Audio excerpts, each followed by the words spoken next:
My wife actually pointed out that it was very similar to Inuit with Inukshuks. So I don't know, there's something, I think, in human nature that's just satisfying about taking some weird objects and getting them to balance just so.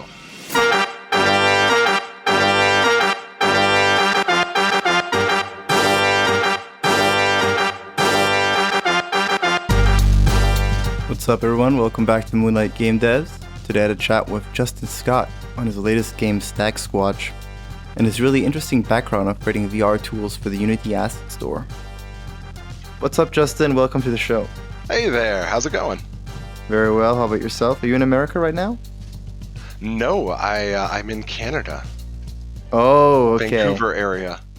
Right. Still America, though. Still America. But, we'll not discount you guys. Right.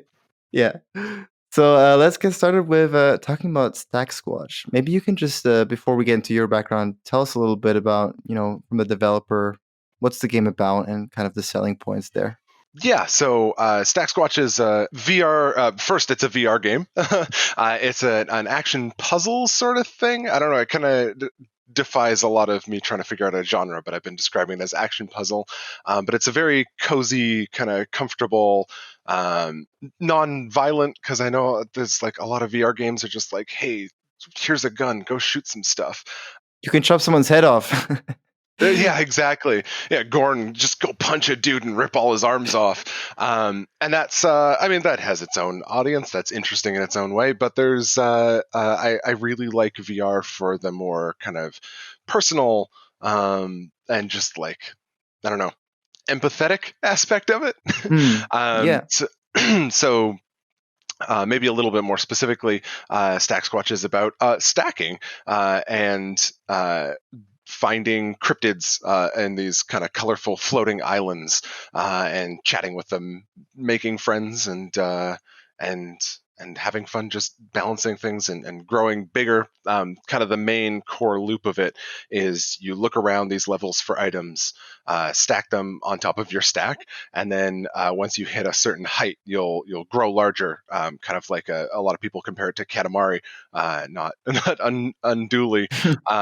And so you grow larger, and then you can grab larger items and put them on your stack. And there's a lot of kind of just playing around with that concept and seeing what I could make out of it. Yeah, that's cool. Sounds like you kind of took a classic game idea there and kind of took it into this modern platform. Yeah. I just love to like take it back and maybe have a chronological breakdown kind of like, how did you get here? Like, what is your journey to releasing your own game on Steam? I think it's coming out next month, so after this podcast probably aired. Yeah, in August I'll have an early access because there's still it's in a state where you can play it and it's fun and it's mostly done, but there's a handful of things that are not.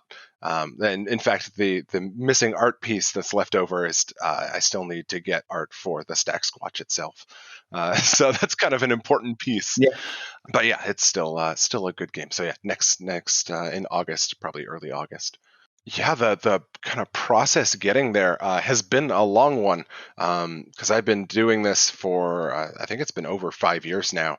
When it gets that long, you kind of lose track and time doesn't mean much. But I think it started back in I remember around 2014. I was working on VR stuff. So I've always been a code developer, software development as a career, and I've always been making kind of games in my off hours, just because that's kind of what drew me into code in the first place. So in 2014, there was a workshop for Google products, and one of them was cardboard, which was kind of new at the time, and something about it just drew me in. There was a lot of interesting stuff. I think I knew about the Rift. I don't know if I had one at that point. Probably not. And there was just a lot of interesting ideas that you could do. This cardboard's still kind of unique. Yeah. It's obviously Google sort of dropped it. But I remember one of the first prototypes that I had made was it had two different perspectives.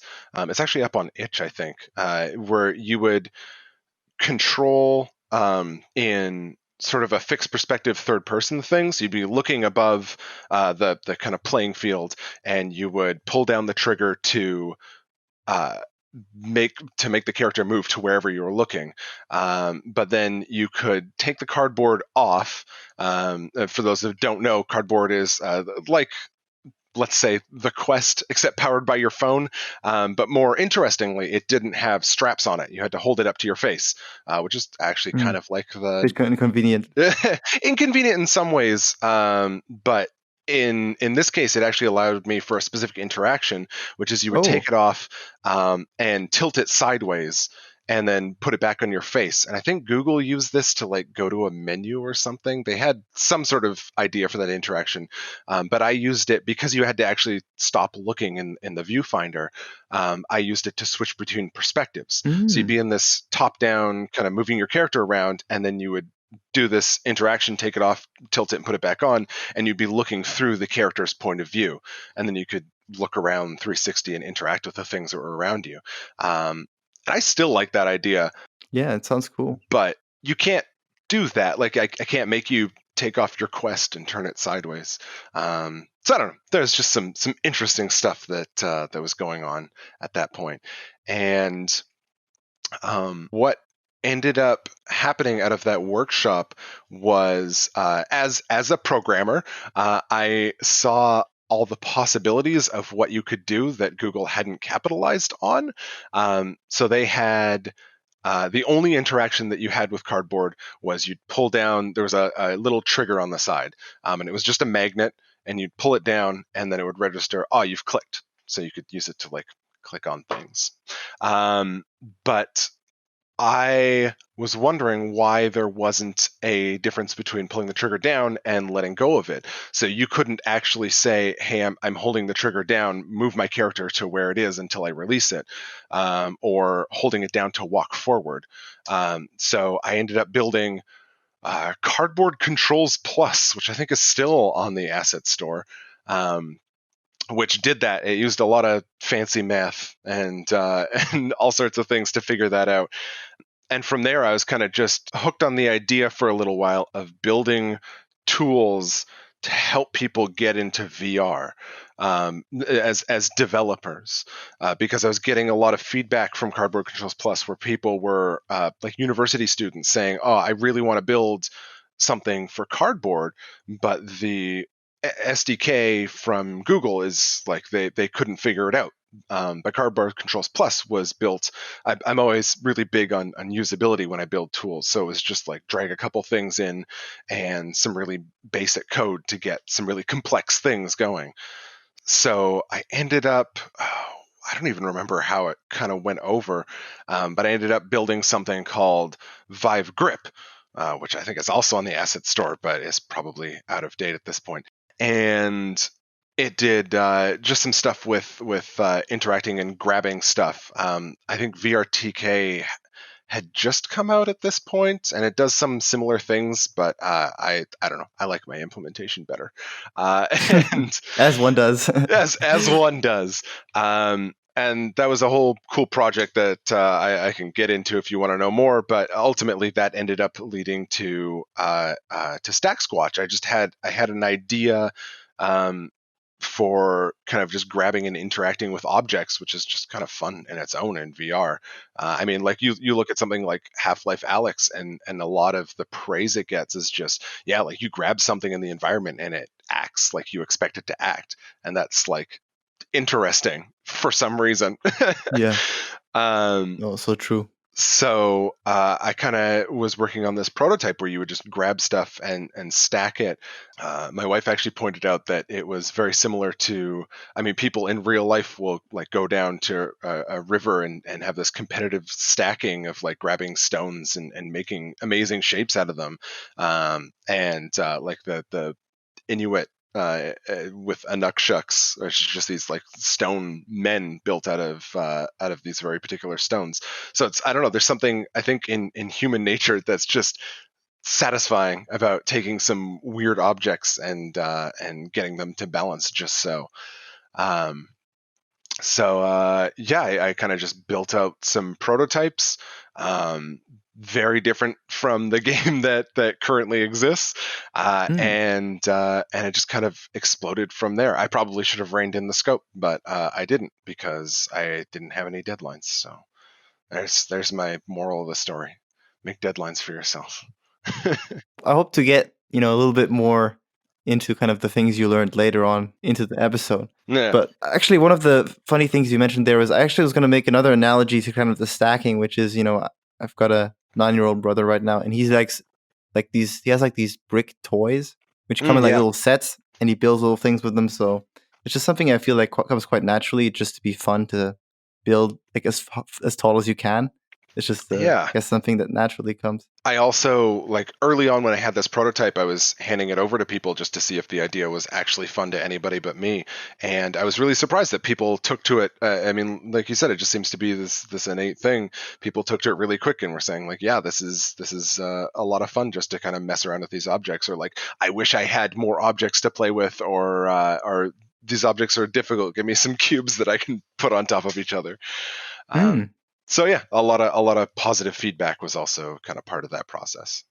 Was that kind of like safe to say that's kind of how you validated the game idea and made sure that, you weren't just building something for yourself, but something that other people would enjoy as well? Or? Absolutely, yeah. Because I mean, I would say maybe about a year or two, like early on in the process, I had kind of this prototype that was something similar to what I wanted, and we just were having, I think, friends over for a party because I don't. It can be difficult in VR to find someone that will just play your game and give you feedback, especially in real life, if you don't have just a lot of friends with VR. Yeah. So we had a party, and I just had some friends and family over, and I was like, "Hey, come in the computer room real quick. I want to show you something." And just getting their ideas. I had my notebook. Oh yeah, I still remember those early sessions. I'd be just staring at them as they're in this space, and kind of the rest of the people are around and looking at the screen and like just scribbling things down as I noticed them having trouble with something, or like just subtly showing that, oh, they're really enjoying this part, or when they just do something completely, so many times. I mean, it's kind of a cliche at this point, but they will do so many things that you do not expect, and probably they're having more fun with that than what you intended them to do. So yeah, a lot of writing that down and kind of trying to incorporate all that feedback into the game is a very exciting part of it, but also very scary and stressful at times. Absolutely. Yeah, can you share maybe some of the kind of design things that were unexpected that, these playtests kind of uncovered? Oh geez, yeah. I wish I had, my notes are buried in this pile of paper somewhere, but one I actually remember that very early on that became a very fundamental part of the game is originally, so there's this mechanic: once you build tall enough um, to grow Mhm. up, you it locks a lot of the lower part of the stack, and so that you're not like, you've grown 5 times and all of a sudden the bottom of your stack is too unstable and everything just falls over, because it could be really unfun if you're trying to balance some fun things and then just the whole stack Right, yeah. crashes down. So originally, that's what it was just a stack, and you had to tear your whole stack down and build it out of bigger things. And the first person that I involved in kind of the dev process was a 3D artist. She was looking at the game, and um, I don't even remember how it came up, but I remember she was the one to suggest it. Hey, why don't you, when you get to a certain height, just make it so that it kind of solidifies everything, locks it up. And I tried it out, and it was like instantly, it was like, yes, this has to be in the game. And I was getting feedback from people, yeah, this is definitely an improvement. Um, so it's something that I had not even thought of before, but I mean, that shows the benefit of having multiple eyes kind of on what you're doing. Um, Another thing in a similar vein is, originally, I everything when you grew larger, everything that was in the stack solidified, and a lot of people were saying, "Hey, I want an undo function. I want to be able to undo some of these things that I've stacked, so I can make a more stable stack. Because the last thing you put down tends to be something just kind of precariously to get you to the next tier, and then you're stuck with it, and it sucks. Mm. And I kept getting that feedback, and I was like, nah, that's a lot of work, because I didn't know how to, from a user experience point of view, or an interface point of view, I didn't know how to incorporate that. And I still don't. I still have no idea how that could be, and without conflicting with a lot of the other design goals I had. I didn't know how I'd be able to. And then one day I ended up just making it so the very topmost thing does not freeze. And then I stopped getting people saying that they wanted an undo function. So I guess that worked. And Nice. there's still stuff that I kind of want to play around with, in regards to what uh, freezes up and what doesn't, in the final version of it. But right now, that kind of, I seem to hit a nice balance. And yeah, all of that, the entire process, which spanned years, was not of my own design. I am standing on the shoulder of many giants, many other people and their feedback. So yeah, I think that's the most prominent example in my mind of something that just kind of came up out of nowhere. Yeah, that's a great example. I find it really interesting always how like VR is this new platform, and we're all like kind of still trying to figure out the best sort of usability, like you Oh said, yeah. usability solutions, and figuring how how can you make certain things work that are quite easy and have already been solved like a million times for the phone or the computer, but we've got all this unexplored space. Yeah. Like we were talking earlier about like you were making like these tools for the asset store. Like what asset store was it? Was it Unreal Unity? Oh, the Unity. Right, right. Unity asset store. Yeah. What made Unity like a good choice for your VR development? Maybe you can give us a little bit of an overview of that. Yeah, I think it just had a good. Well, part of it, I have bias toward the fact that I've just always used Unity. I used it since university, which Hmm. should be back like before 2010, off and on, for a bunch of stuff. So I'm familiar with it. But at the time, I would say that Unity was kind of just one of the first, and probably just because of the general popularity, one of the first platforms that developers targeted. So the Google Cardboard stuff was obviously, it was for Android platforms. It was probably Yeah. where they started. But the next one after that was Unity, and same for all the Steam VR SDK. Again, I'm sure it has an Unreal portion to it as well. I'd be surprised if it didn't. But Unity is like day one. You can go on Unity and grab all the code that you need to start getting something. So really, it's just because it was popular and it worked. If it didn't Yeah. work, I probably would have tried using something else, because at the time I was pretty big into just kind of experimenting to see what I could do. But it was very nice that it just supported that. Yeah, Unity just seems to be so spot on with their integrations, like just integrating every type of device. They just have Yeah. everything on there very soon, very quickly. Yeah. And I mean, there's all sorts of complaints that I could make about Unity and that other people make about Unity. It's not a perfect platform, but if it works, it works. Yeah. That seems to be one of the biggest arguments for Unity for sure. I want to talk a little bit about kind of you mentioned there that you work with an artist for kind of the art style, but Mm. was it something that kind of developed over time, or did you already have like a vision for what the art style was going to be like? And maybe walk us through that early prototype stage of like how it kind of developed. So I had, like everything in the game, is kind of a mix. So I had some ideas, like before I ever contacted anyone about an art style. I actually built a lot of the framework of what I wanted the world to look like in Tilt Brush. Which was really interesting, because I mean, I'm already using a VR headset because I'm making this game for VR, and Hmm. I had a friend who is a developer, and he was using Tilt Brush to kind of just prototype out 3D models for some stuff he was doing, and I thought that was really interesting. So I jumped into Tilt Brush, and I found that I was able to really easily. I knew I wanted floating islands because I'm just obsessed with the idea of floating islands, and it really Okay. it nicely lent itself to my idea of this like stacking up high. It's something fantastic, so it lends itself to like I'm in VR. It helps to be able to be transported to this interesting, cool new world. And if I put these islands up on top of each other, then I can stack upwards, and it kind of is an art style that plays into the gameplay of it. So Mhm. it flows like poetry. And I'm trying to remember. It kind of reminded me as well of what's something like Ghosts and Goblins, where like you get past a level and then you see that map and you're like you move up, or like Mega Man when you get to the Wily stages where you're just like slowly going up this map until you reach the final boss. And it was just kind of like this really nice compartmentalized mental map of what I wanted the world to look like.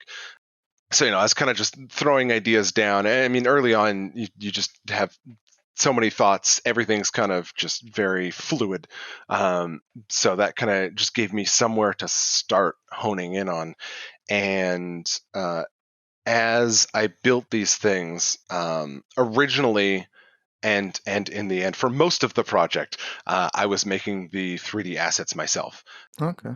And it was only for a very brief period of time that I had someone kind of building some stuff out for me, because apparently it's very expensive to hire someone to do a lot of work. Yeah. So I had used Blender before to not building anything kind of crazy, but like I knew my way around it. I had kind of the tools under my fingers, and I could only build really basic objects. So I felt, and again, I had a inspiration in Katamari because the gameplay was similar, and all of that kind of lent me to a very low poly aesthetic, something very simple and very bright and colorful, to be able to kind of make things stand out in that style. And then I found Karen from kind of having that inkling of what I wanted things to look like.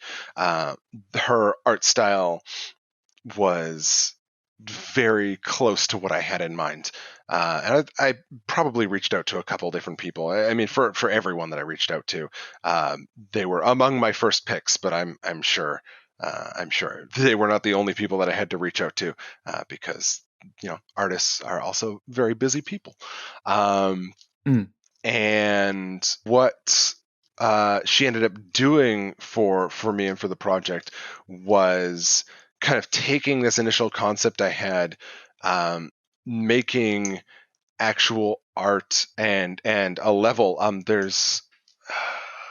There's a lettering where it is even in the trailer. It's pretty prominent in some of the images. It's kind of this indoor little home area, and pretty much all of that came from her. She had kind of built out this prototype of this area, and is very colorful, had really striking visuals to it, and uh, it kind of married this nebulous thought that I had in my mind with actually visually something there on the screen. The fidelity. Yeah. Yeah, and when I saw it, it's like, yes, this is what the game's going to be. This is perfect for what I had in mind. And unfortunately, not only did she become busy with some other stuff and couldn't accept commission work, but I probably would be broke if I hired her for 6 years worth of work. So I kind of just took what she had made and a lot of the concepts that I had learned from that, and ran with the rest of the modeling myself. So yeah, all the other areas, which is most of the game, is kind of built off of what's in my head, married with that probably a poor imitation of that art style and some of the things that I had learned. I mean, if you look at some of the early art that I had made, the color palette is all over the place. It's garbage, and I was trying to figure out why does this look so bad. And then Mm. again, my wife, who's oh my god, I should say, is an integral part of everything that I've done here. Just having someone that you're next to all the time that you can just say like, hey. Why does this feel like garbage? Why does this feel terrible? Or am I on the Yeah. right track here? And she said, "Oh well, I noticed that like there's a color palette that's very cohesive with what your artist has done that does not exist in what you're doing." And then just instantly it's like, oh yeah, I should Yeah. actually do what an artist does. So anyway, yeah, there's that kind of formed the 3D art style. And then there's a lot of 2D stuff, so you'll notice that the cryptids in the game are just 2D billboards that always face you. And this was something that I think is very interesting. Again, I think it plays to a gameplay perspective in that the only things that you can't stack in the world are, with some exceptions, are the cryptids. I didn't want you to be able to just like grab Dog Detective and put them in your stack. This is kind of an important part of the game.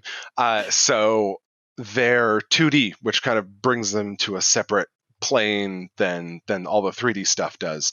Makes them instantly recognizable that they're something apart from the rest of the world. But I mean, obviously, just I also did not want to do the fine details and animations. Animations are I hate animations in Oh yeah. Blender and Oh yeah. Unity. Um, so it's a lot easier to do. But I knew that while it would be a better product and easier to do, I think, than doing something 3D, it was still something that was kind of outside of my wheelhouse. So I reached out to various artists, and Nybird Courtney was the person that actually all of the artists are really interesting and kind of how I came about them.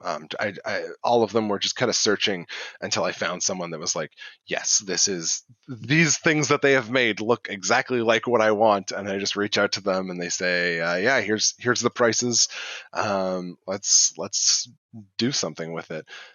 So she's done all of the 2D art with the exception of the logo, which I had to reach out to someone else, Olivia. She did all the actual cryptid stuff, which is just she did an amazing job with that. She has a real not only a knack for a really interesting and awesome art style, but I think she has an interest in these kind of weird animal cryptid things that I had in mind. Um, so yeah, that those two things combined together ended up being. I mean, there's a lot of details back and forth in between that I've probably forgotten or skipped over, but that's uh, that's how we came to Stacksquatch as it is today.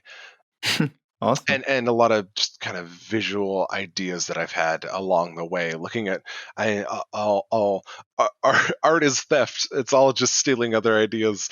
So along the way, I'll be looking at another game. Actually, this is maybe my last example because this could go on forever. But I was playing Smash Brothers Ultimate, and the final smash that the villager has, like this big ultimate attack that they do, is throwing someone in a house and just beating them up, whatever. But when they throw them in the house, there's these lines that come out of the house that are these kind of just these rainbow dots. And at the time, the line that comes out of your hand to show what you're going to be grabbing was just a gray line. I knew it needed replacing. It was clearly a placeholder art, but I had Mm, no yeah. idea what I wanted it to be. And then I saw this rainbow line that was coming out of this 1 second animation in Smash Brothers Ultimate. I'm like, oh my god, this is perfect. Why didn't I think of this? And it's in the game, and for so many reasons, it just works out great. So yeah, like inspiration comes from the strangest of places sometimes. Yeah. Yeah, that was really interesting. I've actually wrote down a few questions there. So one of them was like, it was kind of implied by what you were talking about, but like, Tilt Brush. Am I correct to assume that that's like a VR modeling tool or something Oh like that? yes, sorry. I should not assume that people know all the weird VR things that I do. Yes, Tilt Brush was very early on. I think it was released around the time that the original Vive came out, and it is yeah. There's a couple different 3D modeling apps, I guess, in VR, but it was definitely one of the first where it's just it is a 3D art program, I guess. But you can export out so you just take you take the controllers as a bunch of different paint brushes and obviously colors and effects that you can do, just like you would in like Photoshop or what have you. And but you do it in 3D space. So you just paint with the controllers, and it will allow you to, for my purposes, is useful. It'll allow you to export to a 3D file. So Mm-hmm. I can then take what I've done in Tilt Brush and dump it in Unity, and then just that was the original prototype artwork until I was working on an island. It was just whatever I drew in Tilt Brush floating up in the distance, and I could imagine that's what it's going to be, which was really interesting because it was kind of just a color in the lines sort of thing as I was going along, and the world kind of fleshed out from that scaffolding. But yeah, it's you should. What's her name? Yeah, Rosie Summers on Twitter. Nothing to do with Stacksquatch, but she, among other people that I follow on Twitter, makes this amazing. I'm pretty sure she works in Tilt Brush. Makes this amazing art that you you'd think was made in an actual 3D modeling program. I'm looking at this one now, and it's Starry Night, but like in 3D, and you're going through it, and it's just there's so much wild stuff that people make in Tilt Brush. None of my stuff is anywhere near that, but it's I mean, it's it's pretty cool that you're using it. yeah, exactly. I found it to be a really useful tool for prototyping, which you don't need the art to look good yet. You just need it to block out what you need, um, which kind of replaces a lot of the other tools you'd use in a more traditional thing. I don't remember the name of it, but there's something that you can. I think it might be built into Unity now, but you can kind of just extrude out surfaces and make blocky kind of terrain. Um, I think it's called like Builder Pro or something like that. yeah, yeah, exactly. Pro Um, Builder, I think. yeah, so it kind of taking the place of something like that. I used. Cool. Thanks for sharing that. I've never heard of that tool, but it really sounds awesome. Yeah. I think from what you've told me, like, am I correct to assume that you kind of worked on this project like part time as like a side thing? Oh Or yes, absolutely. Yeah, you'd have to be insane to do VR full time. Um, yeah, it's. I mean, I've done a lot of different projects, a lot of different game projects and non-game projects.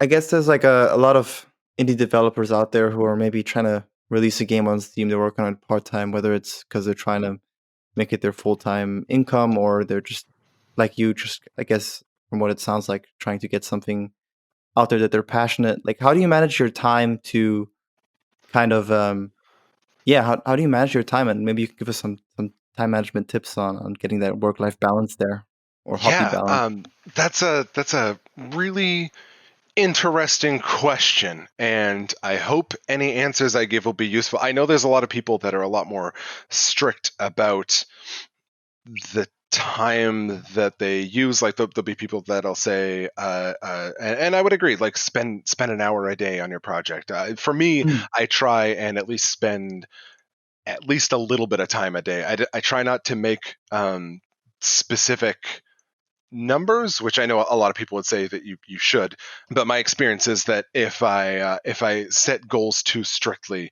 then it will end up acting as a deterrent, and I'll get really kind of depressed with not capturing that goal. As long as I do a little bit, then I know I'm doing something to make progress. And kind of getting back to having the privilege of being able to do what I do.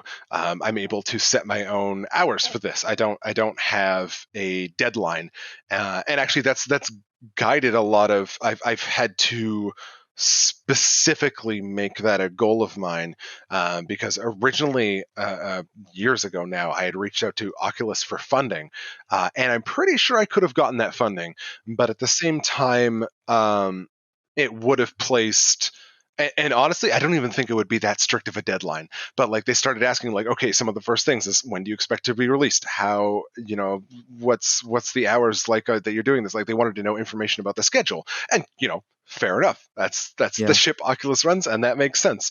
And they would be really understanding if I missed that, but at the same time, it's like that would place a pressure on me that I don't want. I guess my advice then would be to find that balance for you, because mine was obviously very low stress. Absolutely. I think like a lot of what you just said is really, really valuable and like a good mindset to have as well. Mhm. Also, what you said there with taking on an external investment, yeah, like you're not just putting on the pressure of a deadline, but you're also kind of using someone else's money, and that Yeah, also adds that adds that pressure on there as well. I guess so I totally understand that decision for sure. yeah. Finally, I just kind of want to, have like a reflection moment. Maybe you can give us like a quick overview of like the lessons learned from this project and your key takeaways from making Stacksquatch. God, I hate just sounding like a broken record and repeating other people's advice, but scope. You will not understand the scope of your project, and that's okay too. And you will probably not have the experience to handle the project, but that's okay. But please try and like cultivate the skill of understanding the scope of the project, and be able to make harsh cuts when it comes to it. I honestly probably should not have made Stacksquatch as big a game as it is. The gameplay has been very restricted on what I want to do with it, because I the only way I would be able to get it out, I knew, was to have a very interesting core gameplay loop, and to just very kind of slightly iterate that on each level, and to keep that focused. By the time it's out, I think it'll be pretty close to 6 years. Um, and if you had told me that going into it, I uh, maybe I would have reconsidered. That's a pretty big investment. Yeah, it is. Um, yeah, and I remember early on when I was talking to someone about the game, and originally had only planned for four levels, and part of that was because I was paying someone to do the 3D art at the time, but also it's just like I have a couple ideas for levels. I should get those out and just call it done. So yeah, I could ramble on about scope for a long time, but unfortunately, a lot of it just comes down to experience. So that maybe talk to other people. Something that I've been bringing up a lot in this podcast, this interview, is a lot of the best ideas that I've had have come out of, I mean, playtesting, or just bouncing ideas off of other people, or research, reading articles from other people, of learning from their professional experience. Because there's people who've been doing. I mean, I've been working on this for a long time, but there's people who actually, again, do this as their job, 8 or more hours a day, and have a lot more Mm. experience than I do. There's a lot of different ways to kind of get other people's experience, but it's worth hunting down. I mean, especially if you're getting into VR, because you mentioned before, VR is kind of a wild west of technology right now. No one knows what a game in VR should be. I mean, Half-Life Alyx just came out, and a lot of people are saying like, yeah, a lot of this is what we should be doing, and it does a lot of things right. But is a game in 5 years, a VR game, going to look the same as that? Unlikely. We don't even know what hardware is going to be available then. Maybe the Index 2 will be a full body tracking motion suit that Wow. Yeah. changes the game completely. Who knows, right? Uh, yeah, there's it's a very fast moving industry, as most of technology is, and being able to read the progress from a lot of these people, which, I mean, like there have been so many articles from Valve employees specifically that are just talking about like from the days of having a room that has all these QR code trackers up on the wall, the stuff that they've learned about the fundamentals of is just crazy and an interesting read if nothing else. But I found very invaluable to building a VR product. One other thing I would say, which is something that I learned in university that kind of set my trajectory path for becoming okay, two things. uh, One is something that I've been learning very harshly lately. It's easy to look at a lot of the successes of indie development, especially like indie development as what it is today is a relatively new thing in games. But it's easy to look back at all the early successes, Undertale and Braid. But it's easy to look at all your favorite games. Like I look at my Steam wish list or Steam library, and there's like One Shot and all these great titles come to mind. And it's easy to say, oh yeah, I'm going to build this indie game, and it's a really good idea. I think Stacksquatch is a fantastic idea. I don't bank on that it will sell well. Games selling is not based on whether your game is good. Whether your game idea is good, that is, I think, a fundamental baseline. You have to make a good game for it to sell. If you make a bad game, no one's going to want to buy it. People aren't going to Yeah. talk about it. But to get publicity, to get people's attention, I hate that people saying attention has become a commodity, but in a lot of ways it's kind of true. There's a lot of things vying for attention. It's not just like, oh, you're a big publisher and you get your name in a magazine and that's how you sell things anymore. So if you don't have those inroads to kind of be able to talk about your stuff and get it in front of people, it's not going to sell. So I really don't know how Stacksquatch is going to do. And honestly, the goal of something like Stacksquatch should be, and this is probably a mistake that I've made, and it doesn't matter at this point, I can't really change course, but it should be just to get something out there so I can talk to people and get people looking at, oh, hey, this Justin guy, he knows what he's talking about. He's like, he can make a game and get it out, and it's a good game. It meets that Mm-hmm. baseline. But I've seen indie studios that I follow on Twitter that are, they're making enough to survive on it, but they're not big time shots. Kit Fox and Kitsune Studios come to mind as two people. I think I have those names right, hopefully. And I've heard them both say, or a lot of different studios say, those first, let's say 3 to 5 games you make are not going to get a lot of publicity. They exist basically to build a brand of, these are the kind of games I like to make. These are the skills that I have, and get a Twitter following or a mailing list or however you decide to do marketing. And Stackswatch is technically my second game. My first game in like, I don't know, a decade, maybe more. So I guess the advice is don't, unless you're kind of pumping games out or that you already have a following for some other reason. If you're not getting eyeballs on it, which is a difficult thing to do, don't expect it to sell particularly well. Maybe you'll get lucky. Maybe.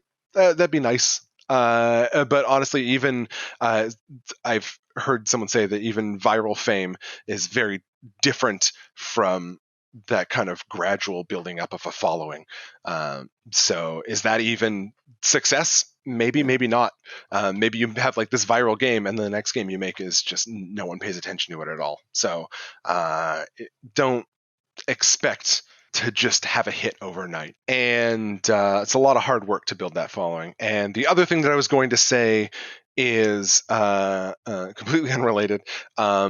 When I was in university, and this is maybe more of a more serious note than a lot of the things I said, are a darker tone.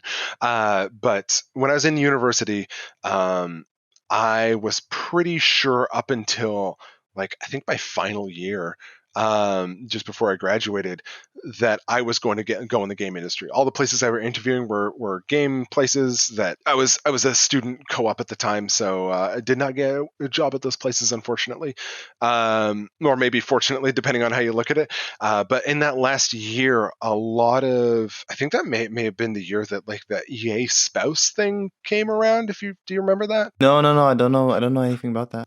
So the EA spouse controversy was someone worked at EA and was getting just like these crushing hours of crunch time, and their spouse wrote a blog that got heavily circulated that was just talking about like how it impacted their life and how it was just crushing for their family, and how they just like never would be around, and when they would be completely drained, just like the realities of really heavy crunch, of any crunch, I would argue, but specifically of EA just having this really brutal works ethic, and this, I feel like this was kind of the start of a lot of stuff. I mean, it's culminated in the modern day. You hear just all sorts of these horror stories, and it's a whole conversation. And now we're seeing like all sorts of really bad allegations coming out of game dev studios these days. The recent thing's been Ubisoft's big controversy of sexual harassment and just execs ignoring all that stuff. And I think I was really lucky to see that controversy in that final year of university, and to get like I've always been my entire career really big on work-life balance. Probably another thing I could have spent a long time talking about, but to see that controversy and be like, hey, wait, if I go work for a game studio, like these are the kind of things that I can expect, and my alternative is to go work at doing different development work, web development, or back-end development or whatever, put my skills to use somewhere else. I get paid more. I don't have to endure, I mean, depends on the company, but I'm much less likely to have to endure this abuse from the studio, and this pressure. And I can just build games in my spare time. So obviously, like, it's a very different experience in a lot of different ways, and I haven't been able to build something that's at the kind of level of Stacksquatch until now, decades later. But I think it's really important, if you're interested in games, and no matter what kind of point you are, whether you're in the games industry or whether you're considering it, to kind of take a step back and really look at what being in the games industry means, and realize that there are many different ways to enter. You don't have to go join EA. You don't have to go even start a small studio. You can just build stuff on your own, and it doesn't have to be these big projects. Even, I would say, again, Stacksquatch has ballooned kind of beyond what it originally had been planned to be. I would call it a large project for the time, Yeah. the effort that I have behind it. And you can just build these tiny things, build little trash games if you want, just stuff that's going to, Hyper casual. yeah, something that's going to be fun to make. And that might hit the spot for you. So just realize that there's a lot of different ways to make games, and find those communities, especially these days. It feels so easy to just find similar-minded people. Thanks so much for sharing that. Also, I've actually found myself having the same conclusion as you did there in your final year of university. So Oh, that's nice. why I feel like we're in the same situation there. Yeah. But yeah, thanks so much for sharing all of those insights, and of course the story behind your game. And yeah, good luck Yeah. with the release. Hope you get something out of early access, and then I'm curious to see how you continue to develop it. Thank you very much. Thanks for listening to the show. I hope you enjoyed it. To make sure you don't miss another episode, hit that subscribe button on whatever platform you're listening to, and leave a comment or review. It really motivates me and helps me improve the show. Have a great week, and be sure to tune in for next week's episode.